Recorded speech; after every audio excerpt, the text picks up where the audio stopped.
Hey, happy Monday, July 25th. Good morning to you West Coasters and out in the Pacific, and good afternoon to those of us on the East Coast. I'm out here in the DC area, actually by Naval Air Station, Patuxent River, Pax River. And so it's an exciting place. It was funny, the other day I did one of these live sessions, and it turns out you guys couldn't hear it, but there was these fighter jets flying over, and they were very loud. I thought it was disturbing it, but it's not. So that'll be good to know that I can sit there and do these events and fighter jets won't disturb you guys in the content I'm trying to share. We are good to go. We're going to get started here in just a split second as I pull up my content that I want to talk about today. And I'm just making sure I'm seeing that we're good to go. I'm assuming with the comments in there, you guys can hear me and see me. And so we're going to get started right now. And when I said right now, I meant in just 2 seconds. Okay, got it. I'm Neil McDonald. I'm the president of the GovCon Chamber of Commerce. Welcome to my daily LinkedIn Lives, where I teach you and provide training on processes and procedures to achieve success in the federal market. I spent 20 years as a small business owner in the federal market, and since 2018, I've been teaching people just like you that government contracting is not a secret, it's just a process. When we follow the process A to Z, we achieve the success or the outcome that we hope for. Today, we're going to be talking about the process around teaming, in particular, how to choose teaming partners, because even choosing them and determining a strategic partner or several strategic partners is a process. And so I want to give you some process tips on that. Before we get started, help buyers remember or find you when they come in here. Sometimes we have buyers in here for sure into this live training and into the comments. Put your company name in the chat with 2 or 3 keywords that describe your core competency. An example is Bain Group, SharePoint, right? Or SharePoint and Office 365, Microsoft 365.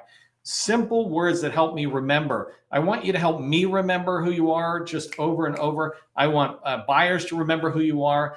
I want the people who are in the community to begin to see the same keywords describing your core competency so they remember who you are and they're like, you know what, I want to reach out to that company or that person. And so put that in the chat as we get going. I think we are good to go completely. And remember, for me, I got to turn off this scrolling thing, which would kill me and a bunch of the people on my team. Okay.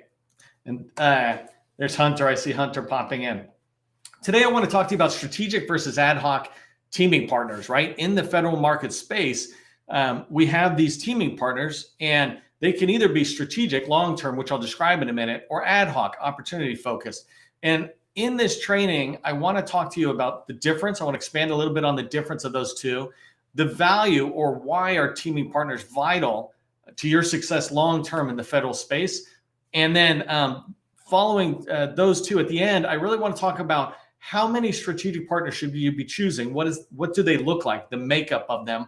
And then what makes the best teaming partner? So as you're going after trying to find companies that would make strategic partners for you, I'll give you some criteria that you can use that guides you in finding strategic partners compared to ad hoc teaming partners. So that's what we're going to get to going through here. If you've been here before, it's a fire hose. I like to share a lot of information pretty fast. I give you tactical steps, and I'm hoping you do get the tactical steps out. When you hear them, by the way, feel free to put them in the comments just in case others don't see it. So let's talk about just teaming partners in general, right? In the federal space, unlike the commercial space, we really do see ourselves as competimates. One day, you and I might be competing on an opportunity. You're writing a proposal and going after capture, and I'm writing it. We're not talking to each other. We're just going after it. Other days, we're teammates. And so hence the term competimates, competitor or teammate coming together to make competimates. That's the norm in the federal space. One day we're competing with people, and the next day we're teaming with them. It's totally normal, and you want to get used to this, right? It's a unique thing with the federal market in particular, and highly encouraged by the buyer, in fact. And this is done by largest Lockheed on down to the brand newest company that's coming into the federal space. So when you think about an ad hoc teammate, their focus and yours with them is on a single opportunity. That's what I mean when I say ad hoc. You might work on multiple opportunities with them, but you're determining that you want to work with them because there's an opportunity you want to go after and they fit in that opportunity. That's different than a strategic teaming partner. A strategic teaming partner is focused on your company's growth, right? They want to sit there and help you grow, and you want to help them grow. You're coming together saying, we want to be talking about our processes, our marketing. When I'm out selling, I want to remember to be able to mention you. You guys might see me doing this all the time in this community. Almost every single day, I am introducing one of you to the other, saying, hey, have you met, I think I was talking with Russ in Hawaii, and I said, have you met Rafa? You guys are in kind of a similar space in the building, construction, that kind of space. I said, have you met? Might be a good connection, certainly worth just finding out. And the two of them that same day were like, oh, no, we haven't, but sounds good. Let's connect to see if it might make sense to continue to have a longer term relationship, either as an ad hoc teammate or potentially even a strategic partner where we both are going after construction in the federal government and trying to take them to the energy efficiency level that they want to take buildings, for example. Anyways, and so when you think about a strategic teaming partner, they're in it for the long-term growth with you. They're not in it solely for the opportunity. And it's okay. You will have both ad hoc and strategic teaming partners. Strategic teaming partners, though, are where you put your effort. Ad hoc teammates, those people, those companies, you tend not to put a lot of effort into understanding everything about them. You just work with them on the opportunity and you try to win. This is no different than when I say you need a primary agency. Focus in the federal government on one department, like the Department of Navy, not the entire DoD, not the entire federal government, one. If you happen to have one-off opportunities that you can win at the Army or Department of Education, that's fine. But your primary agency is who you go deep on. You say, I want to have a solid understanding of your agency.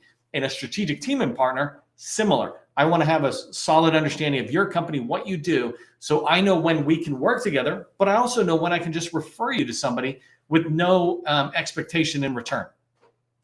Let's move on to why teaming partners are vital. And I've got a whole bunch of reasons I want to talk about it. But the biggest thing is no one does it alone. Not even Lockheed Martin, GDIT, Booz Allen. None of these companies do it alone. They have a strategy and an understanding that success will come from working together. I was at an Air Force conference in March, I think, down in Florida. And in this conference, the panelists tended to be the Air Force senior leadership and senior leadership within large primes. And the large primes were coming together, emphasizing that point that, look, we have to work with each other. There's no way any one of us can be doing a lot of this stuff. In particular for Lockheed, for example, it might be on airplanes or rockets or something or whatever, right? But as you're going around, it's normal that you work together. From the minute you get into federal government contracting, you should be thinking about teaming. And all the way through when you become a billion-dollar company, you should know that teaming is still there.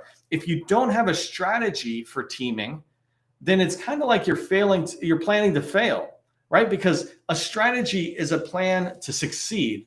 Without any plan, then you're open to just failing, and we don't want that. And so when I talk about putting a strategic partner in place, it really is talking about putting a strategy in place to manage my teaming partners, not teammates on an opportunity.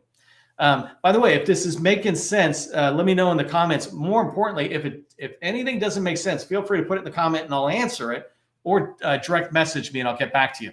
So some reasons on why it's really important to have teaming partners in here as you grow and you want success in the federal market. One of the biggest ones, and the first ones I can think of, is that they help you get into an agency of choice. And so I'm going to use Hunter and SharePoint today as my example, just for the fun of it.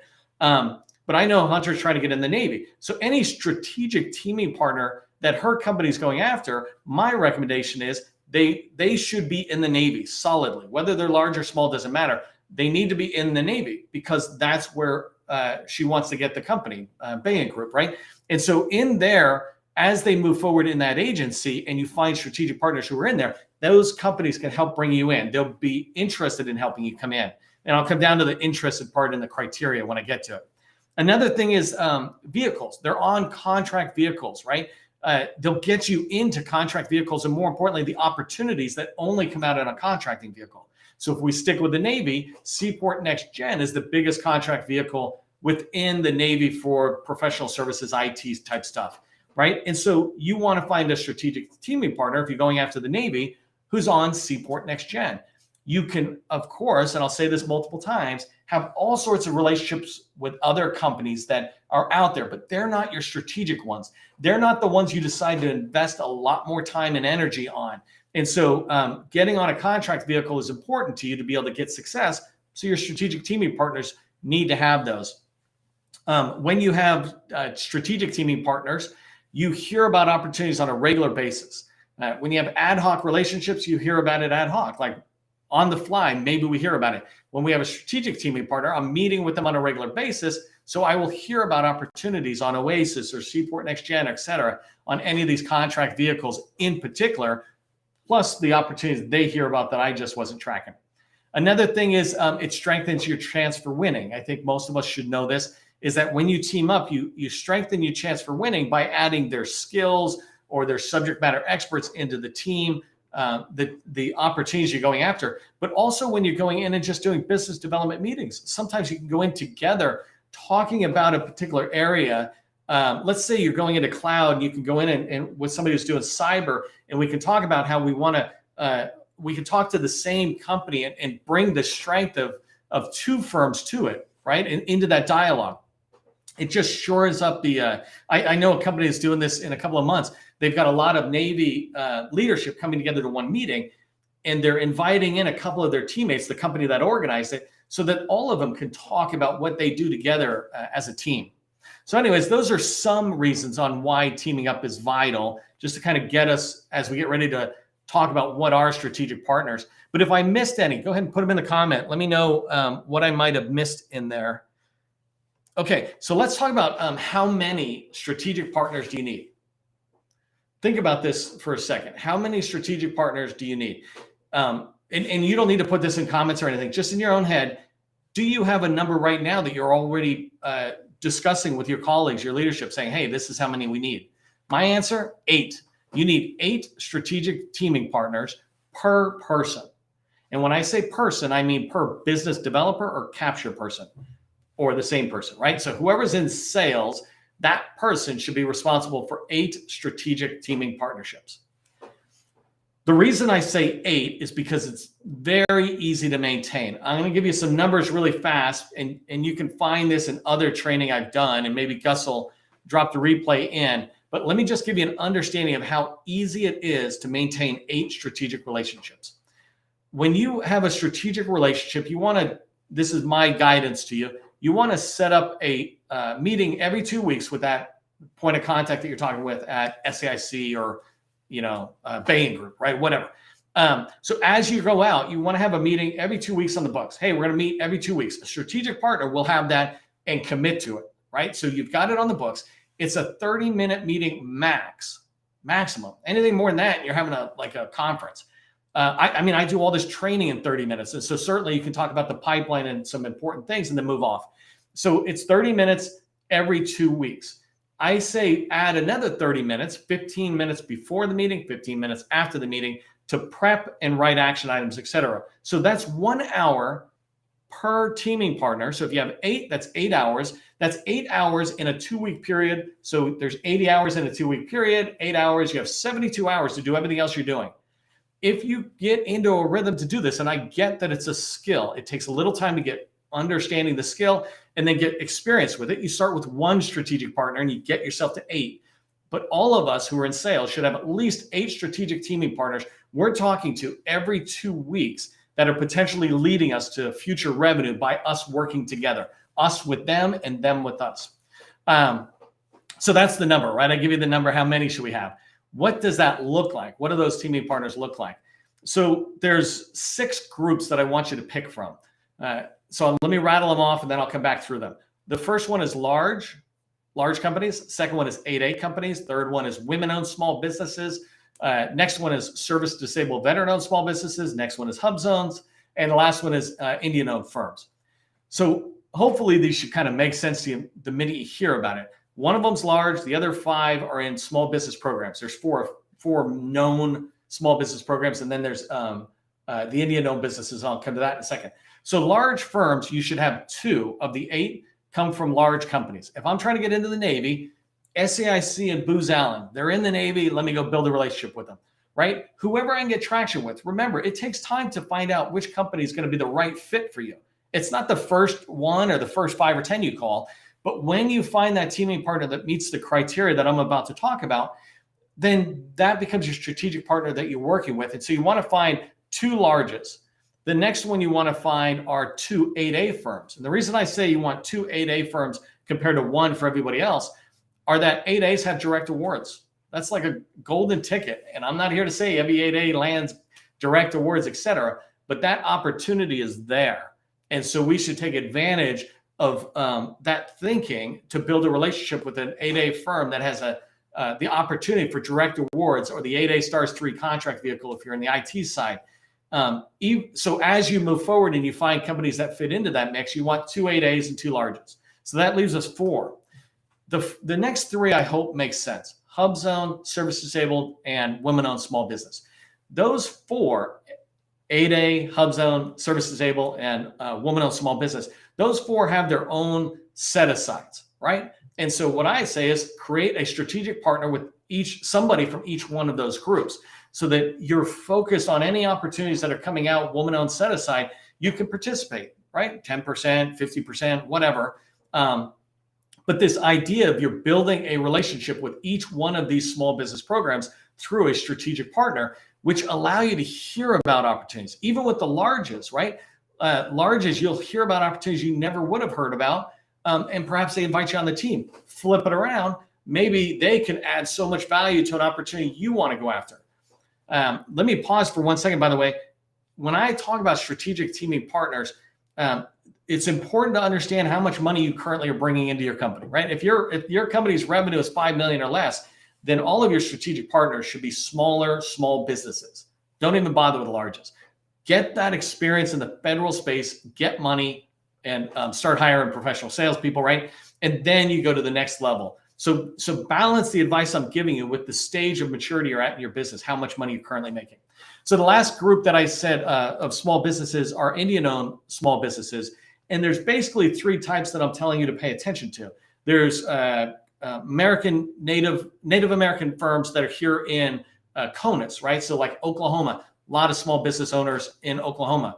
And then Alaska Native and Hawaiian Native. These are Indian-owned firms as well. So if you look at the way the Small Business Administration designates small businesses, there are set-asides and specific awards that go in to these small business owners or small businesses.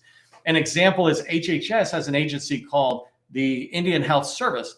They are like the VA. The VA goes vet first, while the Indian Health Service tries to go Indian-owned businesses first. And so having a relationship with an 8A, a HubZone, a woman-owned, a service disabled, and an Indian-owned firm will allow you to touch on each one of these potential set-asides and hear about more opportunities, right? If you're not an 8A, you're never going to hear about 8A set-asides that aren't in SAM, and many of them are not in SAM.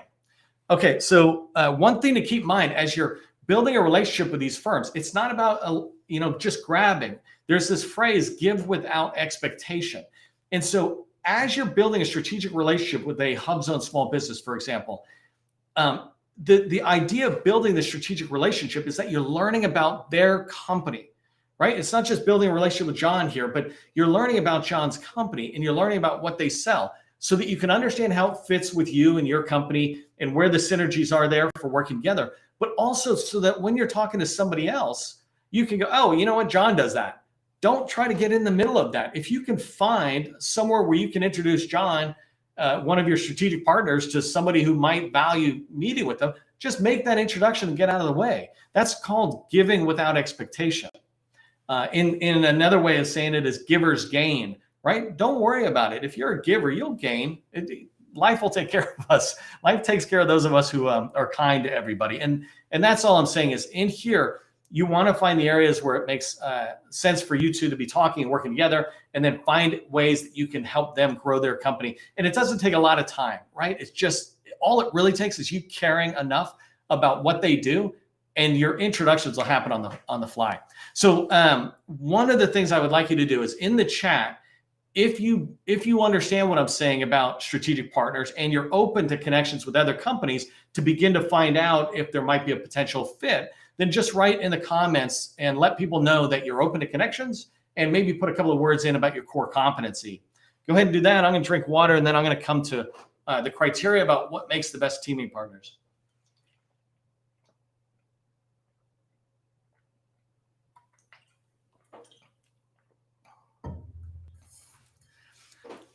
By the way, I was talking about federal buyers. David Waltz is in there providing not only good guidance on telling us similarly situated entities. It means if you're a woman-owned business and a woman-owned business, you basically can divide that up in any way to go after a win. You don't have to do 51% to the prime, because basically they're awarding it to a woman-owned small business. But more importantly, David is always in here trying to communicate and educate any of you in the community, and he's open to talking with anybody. And somewhere in there, he's probably also saying, in particular, this is who NAVC in his world is looking for. But he'll be happy to answer questions left and right. Okay, so let's head towards the final stretch here. What makes the best teaming partners? And I created 4 criteria. I just wrote down 4 criteria that I use when looking for strategic teaming partners. Again, this is not opportunity teammates, right? When I'm looking at an opportunity, I'm just looking at, can you help me win this particular opportunity? And that's it. But when I'm looking at a strategic teaming partner, one of the first things I say to myself is, can that company help me reach $100 million? And so if I'm a $5 million, $3 million firm, I'm not going to look at another $5 million firm and say they're my strategic partner. That's a different level. I will build relationships with a lot of small firms like that.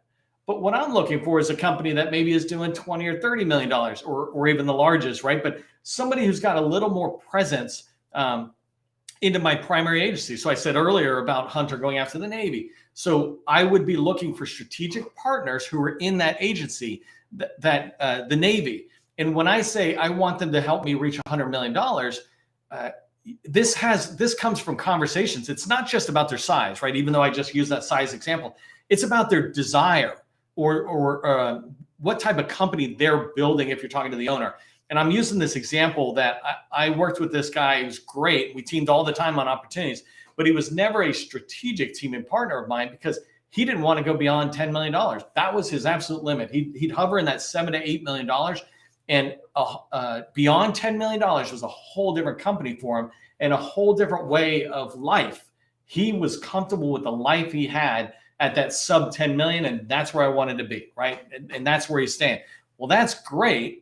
And so he and I will continue to maintain the relationship, but I'm looking for a company that's looking to grow because I'm looking to grow as well. And that's what I mean by strategic partner, is that they can help you reach that level, not tomorrow, but through the years, right? Think about this. This is 1 to 5 years of relationship building. It's not 1 to 5 days or months. So the next thing is that you want them in the agency, Navy, let's say. I said this earlier, I want them to be on contract vehicles. Any strategic partner I choose has to be on a contract vehicle. If they're not on a contract vehicle, then they really don't have access to any opportunities I already have access to, or I don't have access to.